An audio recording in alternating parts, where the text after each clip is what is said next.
I'd say there are two projects that kind of work on two different ends of the kind of relation to the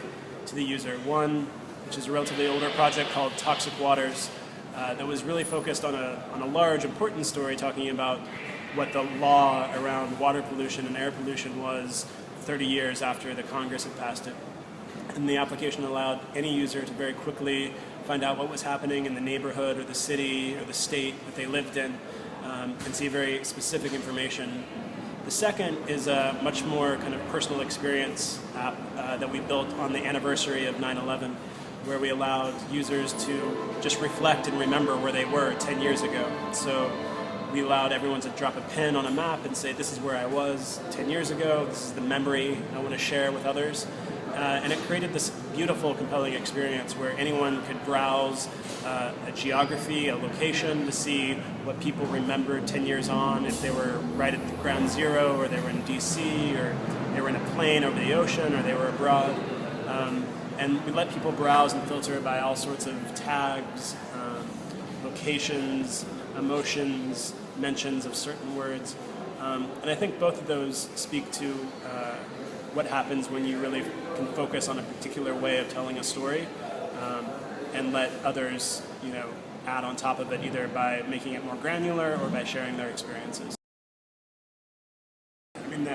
the Times has an R&D department that's constantly thinking about where it is technology will touch our lives next. One of the projects they have right now is a mirror that you might have in your bathroom or your bedroom that, while you're brushing your teeth, is giving you headlines and tweets and, latest updates. And I think there's a lot of interesting possibilities for where the internet will creep into our lives next in terms of the devices and the textures and the surfaces around us. But I think in terms of my goals and hopes for the future, they're even more simple in the sense that the digital divide, both of bandwidth, of screens, of mobile devices, just a world without Internet Explorer as a simple answer. I think if we could really if we could raise the foundation, the bar of what it is most people are using to view our experiences, I think that would give us the biggest impact possible in terms of being able to create even more exciting things, because we have to so often go to the lowest common denominator in terms of software, devices, etc. There's already amazing,